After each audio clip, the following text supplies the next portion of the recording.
ദൈവാത്മാവ് കൃപ നൽകട്ടെ. നമുക്ക് അല്പസമയത്തെ വചന ധ്യാനത്തിനായിട്ട് എന്റെ മനസ്സിൽ നൽകി തന്ന ഒരു ചിന്തയുടെ ചില കാര്യങ്ങൾ മാത്രം നിങ്ങളുമായിട്ട് ഷെയർ ചെയ്യാനായിട്ട് ആഗ്രഹിക്കുകയാണ്. എബ്രായ ലേഖനം 12-ാം അധ്യായം വളരെ സുപരിചിതമായിരിക്കുന്ന ചില വചന ഭാഗങ്ങളാണ്. നമുക്ക് ആ വേദഭാഗം ഒന്ന് ചിന്തിപ്പാൻ കർത്താവിന്റെ കൃപയിൽ ശരണപ്പെടുന്നു. നമുക്ക് വായിച്ചു കേൾക്കാം. ആകയാൽ നാമും സാക്ഷികളുടെ ഇത്ര വലിയൊരു സമൂഹം നമുക്ക് ചുറ്റും നിൽക്കുന്നത് കൊണ്ട് സകല ഭാരവും മുറുകെ പറ്റുന്ന പാപവും വിട്ട് നമുക്ക് മുമ്പിൽ വെച്ചിരിക്കുന്ന ഓട്ടം സ്ഥിരതയോടെ ഓടുക. വളരെ വിശാലമായിരിക്കുന്ന ഒരു വചനഭാഗമാണ് എനിക്ക് തോന്നുന്നത്. ഈ എബ്രായ ലേഖനം 12-ാം അധ്യായം നമ്മളിപ്പോ സമുദായ കൂട്ടായ്മയിലായിരിക്കുന്ന സമയത്ത് പോലും ധാരാളം കേൾക്കുന്ന ഒരു വേദഭാഗമാണ്. ഇവിടെ കർത്താവിന്റെ ദാസനായിരിക്കുന്ന പൗലോസ് അപ്പോസ്തലൻ ഈ ലേഖനം എഴുതുന്നതിന്റെ പ്രധാനപ്പെട്ട കാരണം എന്ന് പറയുന്നത്, നമ്മൾ മനസ്സിലാക്കിയിരിക്കുന്ന പോലെ യഹൂദ മതത്തിൽ നിന്ന് ക്രിസ്തീയ മാർഗത്തിലേക്ക് ഒരാൾ വരിക എന്ന് പറഞ്ഞാൽ വലിയ വില കൊടുക്കണം, വലിയ വില കൊടുക്കണം. നമ്മൾ ചിന്തിക്കുന്നതിനേക്കാൾ അപ്പുറത്ത് വില കൊടുത്താണ് ഈ സത്യമാർഗത്തിലേക്ക് ആളുകൾ കടന്നു വരുന്നത്. അവര് വളരെ തീവ്രമായ ആഗ്രഹത്തോടെ വന്നവരാണ്. ആ വന്നതിന്റെ പിന്നിലത്തെ കാര്യങ്ങളൊക്കെ പരിശുദ്ധാത്മാവ് ഈ തിരുവെഴുത്തിൽ രേഖപ്പെടുത്തിയിട്ടുണ്ട്. പക്ഷെ അവർ വിശ്വാസ ജീവിതം മുന്നോട്ട് നയിച്ച് വന്ന സമയത്ത് ഈ പാപങ്ങൾ ക്ഷീണിക്കാൻ തുടങ്ങി. ഇവർക്ക് മുന്നോട്ട് പോകാനായിട്ട് കഴിയുന്നില്ല. ഇവര് ആടിത്തൂങ്ങിയ കാലുകൾ പോലെ നിൽക്കുന്നു. ഇവരാകെ പ്രതിസന്ധിയിലാണ് ഈ ജനങ്ങൾ. അപ്പൊ ഇത് പൗലോസിന് മനസ്സിലായ സമയത്ത് ഈ തളർന്ന് ക്ഷീണിച്ച് കിടക്കുന്ന, മനസ്സ് മടുത്ത, നിരാശപ്പെട്ട് കിടക്കുന്ന, ഏതൊക്കെയോ പോരാട്ടങ്ങളുടെ മുൻപിൽ തകർന്നു കിടക്കുന്ന ഈ വിശ്വാസ സമൂഹത്തെ ഒന്ന് പ്രോത്സാഹിപ്പിക്കാൻ വേണ്ടിയിട്ട് പൗലോസ് കത്തെഴുതുകയാണ്. നിങ്ങൾക്ക് എന്താണ് സംഭവിച്ചത്? നമുക്കറിയാം, ഈ ലേഖനം നമ്മൾ ആദിയോടൊന്ന് വായിക്കുന്ന സമയത്ത് അവര് പടിപടിയായി താഴേക്ക് വന്നുകൊണ്ടിരിക്കുകയാണ്. അവർക്ക് ലഭിച്ച രക്ഷയെക്കുറിച്ചുള്ള ആ ബോധ്യത്തിൽ നിന്ന് അവർ താഴേക്ക് വരുന്നു. അതാണ് 2-ാം അധ്യായത്തിൽ നമ്മൾ വായിക്കുന്നത്. ഇത്ര വലിയ രക്ഷയെ നിങ്ങൾ ഗണ്യമാക്കാതെ പോയാൽ എങ്ങനെ നിങ്ങൾക്ക് രക്ഷപ്പെടാൻ കഴിയും? നിങ്ങൾ എങ്ങനെ തെറ്റി വഴിയും എന്ന് പറഞ്ഞാൽ അവർക്ക് ലഭിച്ച മഹത്തായിരിക്കുന്ന രക്ഷ, ആ രക്ഷയിൽ അവർക്ക് എന്ത് ചെയ്യാൻ കഴിയുന്നില്ല. അവർക്ക് നിലനിൽക്കാനോ അതിൽ വർദ്ധിച്ചു വരാൻ കഴിയാത്ത നിലകളിൽ ദൈവസഭ ക്ഷീണാവസ്ഥയിലേക്ക് പോയ സമയത്ത് അവരെ പ്രോത്സാഹനത്തോടെ പറയുന്ന വാക്കാണ് പൗലോസ് പറയുന്നത്, ഇത്ര വലിയ രക്ഷ നിങ്ങൾ ഗണ്യമാക്കാതെ പോയാൽ എങ്ങനെ നിങ്ങൾക്ക് തെറ്റി ഒഴിയാനായിട്ട് സാധിക്കും? നമുക്കറിയാം, ആ ലേഖനങ്ങൾ നമ്മൾ മൊത്തത്തിൽ വായിച്ചാൽ ക്ഷീണിച്ചിരിക്കുന്ന ജനത്തെ ഒന്ന് ഉത്സാഹിപ്പിക്കുകയാണ് പൗലോസ് എന്ന് പറയുന്ന ആ ഭക്തനായിരിക്കുന്ന മനുഷ്യൻ ചെയ്യുന്നത്. ഇവിടെ നമ്മൾ വായിച്ച വേദഭാഗം ശ്രദ്ധിക്കണം. ആകയാൽ എന്ന് പറയുമ്പോൾ അതായത് ഒരു സാക്ഷികളുടെ ഒരു വലിയ നീണ്ട നിര 11-ാം അധ്യായത്തിൽ കാണാൻ കഴിയുന്നുണ്ട്. ആ വേദഭാഗം നോക്കിക്കേ. ആകയാൽ നാമും സാക്ഷികളുടെ, അതാരാണ്? അത് 11-ാം അധ്യായത്തിൽ വിശ്വാസ വീരന്മാരുടെ ഒരു നീണ്ട പട്ടിക രേഖപ്പെടുത്തുകയാണ്. എന്ന് പറഞ്ഞാൽ അവര് വിശ്വാസത്തിന് വേണ്ടി വന്നതിന്റെ ഫലമായിട്ട് എന്തൊക്കെയാണ് അനുഭവിക്കേണ്ടി വന്നത്, എന്തെല്ലാം ഒറ്റപ്പെടലുകൾ, എന്തെല്ലാം പീഡനങ്ങൾ,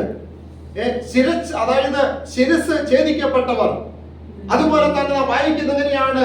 തടി അറുക്കുന്നത് പോലെ ഭക്തന്മാരുടെ കഴുത്ത് നീതിട്ടുണ്ട്. ഈർച്ചവാളാൽ അറുക്കപ്പെട്ടവർ, ചെമ്മരിയാടുകളുടെയും അതുപോലെ കോലാടുകളുടെ തോലുകളും നീട്ടി വന്നിട്ടുണ്ട്. അതുകൊണ്ട് വാരിച്ചുറ്റി നമുക്കറിയാം, ഭയങ്കരമായിരിക്കുന്ന വെയിലത്തിട്ട് ജീവനോടെ ആളുകൾ മരിച്ച അനുഭവങ്ങൾ. കുറച്ചു പേർക്ക് വായിക്കുന്നതിനെയാണ് വിശ്വാസത്താൽ മരിച്ചവരെ തിരികെ കിട്ടിയിട്ടുണ്ട്. പക്ഷെ ബഹുഭൂരിപക്ഷം ആളുകളും വിശ്വാസത്തിന് വേണ്ടി ഭയങ്കര വില കൊടുത്തവരാണ്. അപ്പോൾ അവര് അവർക്ക് ലഭിച്ച വിശ്വാസത്തിന് വേണ്ടി അവർ നിലനിന്നു. അതാണ് സാക്ഷികൾ എന്ന് പൗലോസ് പറയുന്നത്. അത് നമുക്ക് മനസ്സിലാക്കാൻ അതിന്റെ അവസാനത്തെ വേദഭാഗം ഒന്ന് ശ്രദ്ധിക്കുക നല്ലതാണ്. അതായത് ഈ വിശ്വാസികളായിരിക്കുന്ന ആളുകൾ അവർ അനുഭവിച്ച പീഡനങ്ങൾ എന്തൊക്കെയാണെന്ന് അതിന്റെ കുറച്ച് ഭാഗം നമുക്കൊന്ന് വായിച്ചിട്ട് നമുക്കിതിലേക്കൊന്ന് കടന്നു പോകേണ്ടത് ആവശ്യമാണ്. 35 മുതലുള്ള വേദഭാഗം വായിക്കാമോ? 11:35 മുതൽ. സ്ത്രീകൾക്ക് തങ്ങളുടെ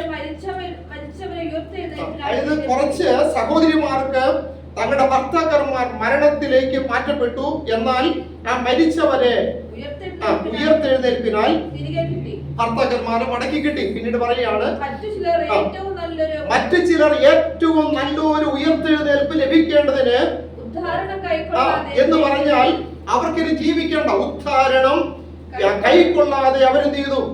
അവർ ഭേദ്യമേറ്റു. അടുത്തത് വേറെ ചിലർ അവർ അനുഭവിച്ച പീഡനങ്ങളെ പറയുന്നത്. ക്രിസ്തു നിമിത്തം അവരെന്ത് ചെയ്യേണ്ടി വന്നിട്ടുണ്ട്? പരിഹാസം, ചമ്മട്ടി എന്ന് പറഞ്ഞാൽ ചമ്മട്ടി കൊണ്ടുള്ള അടിയാണ്.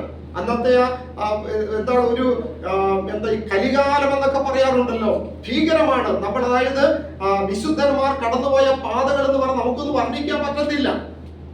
മൃഗങ്ങളോട് പെരുമാറുന്നതിനേക്കാൾ മോശമായ നിലകളിൽ ക്രിസ്ത്യാനി എന്നുള്ള പേര് ഏറ്റെടുത്തതിന്റെ ഫലമായി ആളുകൾ അനുഭവിക്കേണ്ടി വന്നിട്ടുണ്ട്. ചമ്മട്ടി കൊണ്ട് എന്ത് ചെയ്യുന്നു? അടിമകളെ തല്ലി ഒതുക്കുന്നത് പോലെ ഭക്തന്മാരെ അടിച്ചൊതുക്കുകയാണ്. ചമ്മട്ടി എന്ന് പറഞ്ഞ പ്രാന്തന്മാരെ കൂട്ടിയിടുന്നത് പോലെ. ചങ്ങല, തടവ് ഇവയാലുള്ള പരീക്ഷ എന്ത് ചെയ്തു? അനുഭവിച്ചു. അടുത്തത് കല്ലേറേറ്റു. അതിന്റെ ഒക്കെ ഒരു ദൃഷ്ടാന്തമാണല്ലോ നമ്മുടെ സ്റ്റെഫാനോസ് അല്ലെ. കല്ലേറേറ്റ് താൻ എന്ത് ചെയ്യുന്നു? താൻ മരിച്ച് കർത്താവിന്റെ അടുക്കിലേക്ക് മാറ്റപ്പെടുകയാണ്. കല്ലേറ്, ഈർച്ചവാൾ എന്ന് പറഞ്ഞാൽ മനസ്സിലാകുന്നുണ്ടോ? ഈ തടി അറക്കുന്ന ഇന്നൊന്നും അതൊന്നുമില്ല. ഇന്നൊക്കെ ഹൈടെക് സംവിധാനങ്ങളാണ്. പക്ഷെ പണ്ടങ്ങനെയല്ല. ഒരാള് താഴെ നിൽക്കുന്നു, ഒരാൾ എന്ത് ചെയ്യുന്നു? ഓടി നിൽക്കുന്നു. ഇവരിങ്ങനെ എന്താണ് തടി അറക്കുന്നത് പോലെ ഭക്തന്മാരെ എന്താണെന്നറിയുമോ? നടുവെ പിളരുകയാണ്. ഇതൊക്കെയാണ് അന്ന് സംഭവിച്ചത്. എന്തിനു വേണ്ടിയിട്ടാ? ക്രിസ്തുവിലുള്ള വിശ്വാസത്തിന് വേണ്ടി. വേണമെങ്കിൽ ഒരു വാക്കൊന്ന് തള്ളി പറഞ്ഞാൽ അവർക്ക് എന്ത് ചെയ്യാം? അങ്ങനെയൊന്നും പിളർക്കപ്പെടേണ്ട ആവശ്യമില്ല എന്ന് പറഞ്ഞാൽ അവരെ അങ്ങനെ എന്താണ് മലർത്തി കിടത്തിയിട്ട് അങ്ങ് അറുത്തു മുറിക്കുകയാണ് ജീവനോടെ തന്നെ. ഭയാനകമാണ്. നമുക്കൊന്നും സങ്കല്പിക്കാൻ പറ്റത്തില്ല. എങ്ങനെ ഇവർക്ക് സാധിച്ചു ഈ പ്രശ്നത്തെ അങ്ങനെ തരണം ചെയ്യാൻ കഴിഞ്ഞെന്ന് ചോദിച്ചാൽ അതിന് പറയുന്ന ഒറ്റ വാക്കാണ് കൃപ എന്ന് പറയാൻ പറ്റും. മനസ്സിലാകുന്നുണ്ട്? ഇത് നമ്മുടെ ബുദ്ധിക്കൊന്നും എത്തുന്ന കാര്യങ്ങളല്ല. ഇത് സാധ്യമാകുമോ? ഈ പ്രശ്നത്തിന് നടുവിൽ ആർക്ക് പിടിച്ചു നിൽക്കാൻ കഴിയും? പലപ്പോഴും നമ്മൾ ചിന്തിക്കാറുണ്ട്, സ്റ്റെഫാനോസിനൊക്കെ എങ്ങനെയാണ് സാധിക്കുന്നത്? അസാധാരണമായിരിക്കുന്ന ദൈവകൃപ ഭക്തന്മാരുടെ മേൽ പെയ്തിറങ്ങുകയാണ്. അല്ലാതെ ഒന്നും ഈ പ്രശ്നത്തിൽ പിടിച്ചു നിൽക്കാൻ സാധ്യമല്ല. അപ്പോൾ ഇവിടെ എബ്രയ ക്രൈസ്തവരായിരിക്കുന്ന വിശ്വാസികൾ വിശ്വാസത്തിൽ നിന്ന് കാല് പിൻവലിച്ചപ്പോൾ പറയുകയാണ്, നിങ്ങൾ തിരിച്ചറിയണം, ഇതിനു മുൻപ് വില കൊടുത്തു നിന്ന ഒരു കൂട്ടം ആളുകളെ പൗലോസ് ഇങ്ങനെ എന്താണ് അക്കമിട്ട് നടത്തുകയാണ്. അവരൊക്കെ എന്തൊക്കെയാണ് അനുഭവിച്ചത്? നമ്മളൊക്കെ ഒരു കൊച്ചു കൊച്ചു കാര്യം വന്നാൽ നമ്മൾ എന്താണ് പ്രാർത്ഥനയും മുടക്കും. മനസ്സിലാകുന്നുണ്ടോ? നമ്മൾ ആകെ മുടക്കുന്ന കാര്യം എന്താണ്? പ്രാർത്ഥന മുടക്കും, ആരാധന മുടക്കും, കൂട്ടായ്മ മുടക്കും, ഉപവാസം മുടക്കും. ഒരു കൊച്ചു കാര്യങ്ങൾ വന്നാൽ മതി. പക്ഷെ പ്രിയപ്പെട്ടവരെ, വിശ്വാസത്തിന് വേണ്ടി നിന്ന ആളുകൾ കൊടുത്ത വില എന്താണ്? മനസ്സിലാകുന്നുണ്ടോ? ഇവരൊക്കെ എത്തിച്ചേരുന്ന സ്ഥലത്തേക്ക് നമ്മൾ പോകാനിരിക്കുന്നത്. മനസ്സിലാകുന്നുണ്ടോ? അതായത് വിശ്വാസത്തിന് വേണ്ടി കനത്ത വില കൊടുത്ത ഭക്തന്മാർ പോയ ആ സ്ഥലത്ത് നമ്മൾ പോകാനിരിക്കുകയാണ്. നമ്മൾ എന്ത് വിലയാണ് കൊടുത്തിരിക്കുന്നത്? അതായത് ഞാൻ നിങ്ങളൊക്കെ ചെക്ക് ചെയ്യണം, നമ്മൾ എന്ത് വിലയാണ് കൊടുത്തിരിക്കുന്നത്. ഇവിടെ പറയുന്ന വാക്ക് നോക്കുക, എന്താ പറയുന്നത്? കല്ലേറേറ്റു, ഈർച്ചവാളാൽ അറുക്കപ്പെട്ടു, പരീക്ഷിക്കപ്പെട്ടു, വാളാൽ കൊല്ലപ്പെട്ടു എന്ന് പറഞ്ഞാൽ എന്താണ്? ഈ യുദ്ധ സമയത്തൊക്കെ എന്താണ്? വാളുകൊണ്ട്. അതൊക്കെ ഒരു എന്താ പെട്ടെന്ന് തീരുന്ന പരിപാടിയാണ്. പക്ഷെ ഈർച്ചവാളാൽ അറുക്കപ്പെടുന്നു പറഞ്ഞാൽ അതൊരു ഭയാനകമാണ്. അത് പെട്ടെന്ന് തീരുന്നല്ല. മറ്റെന്താണ്? ഒറ്റ വെട്ടിന് പരിപാടി തീരും. മറ്റതങ്ങനെയാണോ? അതായത് ഇവിടെ മുതൽ അറുക്കുകയാണ്. മനസ്സിലാകുന്നുണ്ടോ? ജീവനോടെ അറുത്ത് താലിയടക്കം പിളർക്കപ്പെടും. നമുക്ക് സങ്കല്പിക്കാൻ പറ്റത്തില്ല. അടുത്ത വേദഭാഗം നോക്കിക്കേ. ജടയാടുകളുടെയും എന്ന് പറഞ്ഞ അർത്ഥം മനസ്സിലാകുന്നുണ്ടോ? അതായത് ഒരു ആടിനെ കൊന്ന് അതിന്റെ പച്ച തോലെന്ത് ചെയ്യാണ്? അങ്ങ് ഉരിഞ്ഞെടുത്ത ശേഷം ജീവനുള്ള മനുഷ്യനെ ഈ തോലെന്ത് ചെയ്യും? അങ്ങ് ചുറ്റും. അതിനുശേഷം ഇതിന് എവിടെ ഇടും അറിയുമോ? ഒരു ഗ്രൗണ്ടിൽ കൊണ്ടിട്ടേക്കും. മനസ്സിലാകുന്നുണ്ടോ? ഒറ്റ ദിവസം കൊണ്ടൊന്നും മരിക്കത്തില്ല. നമുക്കറിയാം, ഈ തോലൊന്ന് ചൂടാകണമെങ്കിൽ ദിവസങ്ങൾ പിടിക്കും. ആ മരണം ഭയാനകമാണ്. നമ്മൾ ചിന്തിക്കുക, എങ്ങനെ ഇത് സാധിച്ചു? എങ്ങനെ ഇത് സാധിക്കും? നമ്മുടെ ബുദ്ധിക്ക് ഇതൊന്നും ഉൾക്കൊള്ളാൻ പറ്റുമോ? ഞാൻ ഈ വേദഭാഗം വായിച്ചിട്ട് എനിക്ക് ഒരു പിടുത്തം കിട്ടാത്ത കാര്യമാണ്. വാസ്തവത്തിൽ പ്രിയപ്പെട്ടവരെ, ഇതൊക്കെ സാധ്യമാകുന്നത് കർത്താവിലുള്ള ആശ്രയത്തിൽ നാം മനസ്സിലാക്കണം. ഇതൊക്കെ എന്താണ്? ഇവരെ ബാധിക്കാത്ത നിലകളിൽ ഈ കൃപ കൊണ്ട് പൊതിയുമെന്ന് ഞാൻ ചിന്തിക്കുന്നത്. മനസ്സിലാകുന്നുണ്ടോ? അതായത് നമ്മുടെ സ്റ്റെഫാനോസ് ഏറുകൊള്ളുന്ന സമയത്ത് നമ്മുടെ നാട്ടിലെ കല്ലൊന്നുമല്ല, അവിടെയൊക്കെ ഈ മാർബിൾ പോലത്തെ കല്ലുകളാണ്. ആ കല്ലുകളൊക്കെ ഓരോ ഏറുകൊള്ളുന്ന സമയത്ത് ഓരോ പീസം പോകും. മനസ്സിലാകുന്നുണ്ട്? ആ സമയത്ത് ആ മനുഷ്യന്റെ മുഖം എങ്ങനെ ഇരുന്നോ വായിക്കുന്നത്. ഇത് എങ്ങനെ സാധിക്കും? ഇത് സ്വാഭാവികമായിട്ട് നടക്കൂ. നമ്മളുടെ ഒരാളിനോട് നമുക്കറിയാം ദേഷ്യത്തോട് വാക്ക് പറഞ്ഞ് നമ്മുടെ മുഖഭാവമൊക്കെ എന്ത് ചെയ്യും? എല്ലാം മാറും. പിന്നെയാണ് ഏറുകൊള്ളുന്ന കാര്യം. ഇപ്പൊ കൂട്ടായ്മയ്ക്ക് വന്നിട്ട് ഒരാൾ പ്രൈസ് കൊടുത്ത് തന്നില്ലെങ്കിൽ നമ്മുടെ വെടിക്കെട്ട് അതോടുകൂടി എന്ത് ചെയ്യും? എല്ലാം തീരും. മനസ്സിലാകുന്നുണ്ടോ? നമ്മുടെ പണി പറയാം അടുത്ത ആഴ്ച ഞാൻ ആ കൂട്ടായ്മയിലേക്ക് ഇല്ല. ഇത്രയുള്ളൂ നമ്മുടെ വിശ്വാസം. എന്ന് പറഞ്ഞാൽ നമ്മുടെ വിശ്വാസത്തിന് ഒരു ആരോഗ്യമില്ല. ഇവരൊക്കെ ആരോഗ്യമുള്ള വിശ്വാസികളാണ്. അതായത് ഇവർക്ക് എന്തിൽ ആരോഗ്യമുണ്ട്? വിശ്വാസത്തിൽ ആരോഗ്യമുള്ളവരാണ്. മനസ്സിലാകുന്നുണ്ട്? നമ്മൾക്ക് അതിലേക്ക് എത്തണമെങ്കിൽ എത്രയോ കടമ്പകൾ ഇനി കടക്കേണ്ടിയിരിക്കുന്നു. ഈ ഒരു ലെവലിലേക്കൊക്കെ ഞാനും നിങ്ങൾ വളരണമെങ്കിൽ നമുക്കിനിയും ധാരാളം യാത്ര ചെയ്യേണ്ടതായിട്ടുണ്ട്. അപ്പോൾ ഇവിടെ എബ്രയ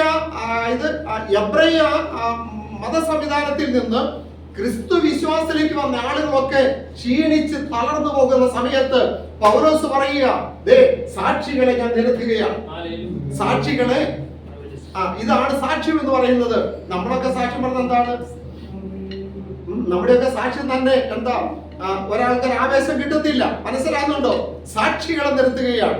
ആ വാക്ക് ശ്രദ്ധിച്ചേ. ജടയാടുകളുടെയും തോൽ ധരിച്ചു. അടുത്തത് ബുദ്ധിമുട്ടും ഉപദ്രവവും കഷ്ടവും സഹിച്ചു.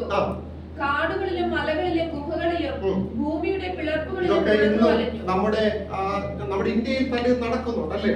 ധാരാളം നോർത്ത് ഇന്ത്യൻ സംസ്ഥാനങ്ങളിലൊക്കെ ഇന്ന് ഒരു പക്ഷെ നമ്മളിവിടെ സുഖമായിട്ടിരിക്കുമ്പോൾ എത്രയോ ഭക്തന്മാർ കാടുകളിലും ഗുഹകളിലും ഒക്കെ അവർ രഹസ്യമായ ദൈവത്തെ പാടി പ്രാർത്ഥിക്കുന്നുണ്ട്. മനസ്സിലാകുന്നുണ്ട്? നമ്മുടെ നാട്ടിൽ നിന്ന് നേരിടുകയാണ്. നമ്മുടെ ഇന്ത്യയിൽ നടക്കുന്ന പലയിടങ്ങളിലും കഠിനമായ പീഡനങ്ങൾ ഇന്ന് ഭക്തന്മാർ അനുഭവിക്കുന്നുണ്ട്. ഇവിടെ പറയുന്ന വാക്ക് നോക്കുക. കാടുകളിലും മലകളിലും പിന്നെന്താണ്? ഗുഹകളിലും ഭൂമിയുടെ പിളർപ്പുകളിലും ഉഴന്നെന്ത് ചെയ്തു? ഇത് വിശ്വാസത്തിൽ പറഞ്ഞ കാര്യമല്ല കേട്ടോ. വിശ്വാസത്തിൽ വന്നിട്ട് പറഞ്ഞതല്ല. വിശ്വാസത്തിന് വേണ്ടി എന്ത് ചെയ്തു? നിലനിന്നതിന്റെ ഫലമായി ഇവർ ഈ അലച്ചിൽ അനുഭവിക്കേണ്ടി വന്നു. അല്ലാണ്ട് ഇത് വലഞ്ഞുപോയ ക്രിസ്ത്യാനിയുടെ കാര്യമല്ല. വലഞ്ഞുപോയ ലോത്തൊന്നും വായിക്കുന്നില്ലേ? വലഞ്ഞുപോയ ലോത്ത് ആ ഒരു വലച്ചിലാണോ ഇത്? അല്ല. ഇത് വിശ്വാസത്തിന് വേണ്ടി നിന്നതിന്റെ ഫലമായി ഭക്തന്മാർ അനുഭവിച്ച പീഡനങ്ങളെയാണ് ഇവിടെ പറയുന്നത്. അടുത്ത് നോക്കിക്കേ. ലോകം അവർക്ക് എന്തല്ല? യോഗ്യമായിരുന്നില്ല. മനസ്സിലാകുന്നുണ്ടോ? ഇന്നത്തെ സഭകൾക്ക് യോഗ്യമായിട്ട് തോന്നുന്നത് എന്താണ്? നമ്മൾ പാട്ടൊക്കെ പാടുന്നതാണ് ലോകമേതും ലോകമേതും ഇതൊക്കെ പാട്ട് പാടിയാലും ഇന്ന് നമുക്ക് യോഗ്യമായിട്ട് തോന്നുന്നത് എന്താണ്? ഇന്ന് നമുക്ക് യോഗ്യമായിട്ട് തോന്നുന്ന പലപ്പോഴും ലോകം തന്നെയാണ്. മനസ്സിലാകുന്നുണ്ടോ? നമ്മൾ ശരിയായ വഴിയിലൂടെ നടന്നാൽ ഈ ലോകം ഒരിക്കലും നമ്മൾ അംഗീകരിക്കത്തില്ല. ലോകം നമ്മളെ ഒരു കാരണവശാലും ചെയ്തില്ല. ഇനിയിപ്പോ ലോകം നമ്മളെ അംഗീകരിക്കുന്നുവെങ്കിൽ അതിന്റെ അർത്ഥം നമ്മൾ ലോകത്തോട് എന്ത് ചെയ്യുന്നു? ഒരു ഒത്തുതീർപ്പിലേക്ക് പോകുന്നത് കൊണ്ടാണ് ലോകം നമ്മൾ എന്ത് ചെയ്യുന്നത്? അംഗീകരിക്കുന്നത്. ഇത് നമ്മൾ നോക്കിക്കേ. നമ്മുടെയൊക്കെ സഭകളിൽ അതിലെ ഒരു മീറ്റിങ്ങുകളൊക്കെ നടന്നാൽ ആരാ ഉദ്ഘാടനം നടത്താൻ വരുന്നത്? മനസ്സിലാകുന്നുണ്ടോ? നമ്മൾ ചിന്തിച്ചു നോക്കുക. എന്തൊരു വല്ലാത്ത കാലഘട്ടം. നമ്മുടെയൊക്കെ ഒരു സുവിശേഷ യോഗം നടത്താനായിട്ട് നമ്മൾ തീരുമാനിച്ചാൽ ആരാണ് ഉദ്ഘാടനം നടത്തുന്നത്? നമ്മളൊക്കെ ചിന്തിച്ചാൽ മതി. എന്താ അതിന്റെ കാരണം എന്ന് മനസ്സിലാകുന്നുണ്ടോ? നമ്മളൊക്കെ ഒരു അഡ്ജസ്റ്റ്മെന്റിലേക്ക് മാറിക്കൊണ്ടിരിക്കുകയാണ്. ലോകം ആദിമ സഭയ്ക്ക് എന്തായിരുന്നില്ല? യോഗ്യമായിരുന്നില്ല. നമ്മുടെ കർത്താവിനെ ലോകം അംഗീകരിച്ചോ? പിന്നെ എങ്ങനെയാ നമ്മളെ അംഗീകരിക്കുന്നത്? കർത്താവിനെ ലോകം എന്ത് ചെയ്തിട്ടില്ല? ലോകത്തിന് അംഗീകരിക്കാൻ കഴിഞ്ഞില്ല അന്നത്തെ സംവിധാനത്തിന്. കാരണം ലോകത്തിന് എതിരായിരുന്നു ആര്? കർത്താവ്. മനസ്സിലാകുന്നുണ്ടോ? ആ ലോക വ്യവസ്ഥയ്ക്ക് എതിരായിട്ട് കർത്താവ് നിൽക്കുകയാണ്. അപ്പൊ ലോകത്തിന് യേശുവിനെ അംഗീകരിക്കാനായിട്ട് കഴിയുന്നില്ല. അപ്പൊ ഈ ലോക വ്യവസ്ഥയ്ക്ക് നമ്മളൊന്ന് വിധേയപ്പെട്ട് വരുമ്പോഴാണ് പലപ്പോഴും ലോകം നമ്മൾ ഇരു കൈ നീട്ടി സ്വീകരിക്കാൻ കാര്യം അതാണ്. ഇവിടെ ശ്രദ്ധിക്കുക, ലോകം അവർക്ക് എന്തായിരുന്നില്ല, യോഗ്യമായിരുന്നില്ല. അടുത്തത്, അവരെല്ലാവരും എന്ത് ചെയ്തു, വിശ്വാസത്താൽ ദൈവത്തിന് സ്തോത്രം, വിശ്വാസത്തിന് വേണ്ടി നിന്നിട്ട് അവരെന്ത് പ്രാപിച്ചു, സാക്ഷ്യം ലഭിച്ചിട്ടും വാഗ്ദത്ത നിവൃത്തി എന്ത് ചെയ്തില്ല. ഏതാണ് വാഗ്ദത്ത നിവൃത്തി? ഏതാ ആ വാഗ്ദത്ത നിവൃത്തി? ആർക്കുള്ളതാണെന്നറിയോ? പുതിയ നിയമ വിശ്വാസികൾക്കുള്ളതാണ്. പുതിയ നിയമ വിശ്വാസികൾക്കുള്ളതാണ് എന്ത്? ഈ ഉന്നതമായിരിക്കുന്ന വാഗ്ദത്തം. അപ്പൊ പഴയ നിയമത്തിലെ ഭക്തന്മാരോടുള്ള ബന്ധത്തിൽ അവർക്ക് ലഭിക്കാത്ത ഉന്നതമായ പദവിയിലേക്ക് ആരെ വിളിച്ചിരിക്കുന്നത്? പുതിയ നിയമസഭയെ വിളിച്ചിരിക്കുന്നത്. ഇപ്പൊ അബ്രഹാം അടക്കമുള്ള ആളുകൾ നമ്മൾ മനസ്സിലാക്കണം. പഴയ നിയമത്തിൽ ആരാന്നറിയുമോ? ആരാ? അവരൊക്കെ ശരിക്കും നമ്മൾ മനസ്സിലാക്കണം. എന്താണ്? അബ്രഹാം, ഇസാക്ക്, ഇവരൊക്കെ വിരുന്നുശാലയിൽ നിന്ന് ഭക്ഷണം കഴിക്കുന്നവരാണ്. പക്ഷെ പുതിയ നിയമസഭ എന്താണെന്നറിയുമോ? കർത്താവിന്റെ മണവാട്ടിയായിട്ട് നിൽക്കേണ്ടവരാണ്. എന്ന് പറഞ്ഞാൽ ഈ മണവാട്ടിയായിട്ട് നിൽക്കാനുള്ള പദവി ലഭിച്ചത് യേശു ക്രിസ്തുവിന്റെ പരിശുദ്ധ രക്തത്താൽ വീണ്ടെടുക്കപ്പെട്ട സഭയ്ക്ക് ലഭിച്ചിരിക്കുന്ന ഏറ്റവും ശ്രേഷ്ഠമായിരിക്കുന്ന പദവിയാണ് ഈ രക്ഷയുടെ അനുഭവം എന്ന് പറയുന്നത്. പക്ഷെ പഴയ നിയമത്തിന്റെ ആളുകൾക്കൊന്നും ഇത് എത്തിപ്പിടിക്കാൻ പോലും കഴിഞ്ഞിട്ടില്ല. പക്ഷെ അവർ കൊടുത്ത വില നമ്മൾ നോക്കണം. അവർ ഇത്രമാത്രം വില കൊടുത്താണ് അവർ മനസ്സിലാക്കി വിശ്വാസം നിന്നതെങ്കിൽ ദൈവസഭ മനസ്സിലാക്കണം, എന്നെ നിങ്ങൾ വിളിച്ചിരിക്കുന്നത് ആരായിട്ടാണ്? കർത്താവിന്റെ മണവാട്ടിയായിട്ടാണ്. മറ്റവരൊക്കെ ആരാണ്? തോഴിമാരാണ്, അല്ലേ? അങ്ങനെ വായിക്കുന്നത്. അവരൊക്കെ ആരാണ്? ഇപ്പൊ കല്യാണം നടക്കുന്ന സമയത്ത് എന്താണ്? ഭാര്യയുടെ ഭർത്താവിന്റെയും എന്താ കൂടുതൽ ആരുണ്ടാകും? ഈ തോഴിമാർ എപ്പോഴും കാണുമോ? കാണത്തില്ല. തോഴിമാരുടെ സമയം കഴിയുമ്പോൾ എന്ത് ചെയ്യും? അവര് മാറിപ്പോകും. ഇത് തന്നെയാണ് പഴയ നിയമത്തിന്റെ ചിത്രം. നാം തിരിച്ചറിയുക. അപ്പൊ ഈ ഒരു കാഴ്ചപ്പാട് നമ്മുടെ അകത്ത് വരണം. എന്ന് പറഞ്ഞാൽ പഴയ നിയമ ഭക്തന്മാർക്ക് എത്തിപ്പിടിക്കാൻ കഴിയാത്ത ഉന്നതമായിരിക്കുന്ന ആത്മീയ അനുഭവത്തിലേക്കാണ് എന്നെയും നിങ്ങളെ കർത്താവ് കൊണ്ടുവന്നിരിക്കുന്നത്. ആ വാക്ക് നോക്കിക്കേ. അവരെല്ലാവരും വിശ്വാസത്താൽ സാക്ഷ്യം ലഭിച്ചിട്ടും വാഗ്ദത്ത നിവൃത്തി പ്രാപിച്ചില്ല. അടുത്ത് പറയാണ്, അവർ നമ്മെ കൂടാതെ രക്ഷാപൂർത്തി പ്രാപിക്കാതിരിക്കേണ്ടതിന് ദൈവം നമുക്ക് വേണ്ടി ഏറ്റവും നല്ലതൊന്നും മുൻകരുതി. മനസ്സിലാകുന്നുണ്ടോ? അപ്പോൾ പഴയ നിയമ ഭക്തന്മാർക്ക്, അതായത് അവർക്ക് ലഭിച്ച അനുഗ്രഹം എന്താണ്? ഇനി പുതിയ നിയമസഭ എത്തിച്ചേരേണ്ട ആ ഉന്നതമായിരിക്കുന്ന അവസ്ഥ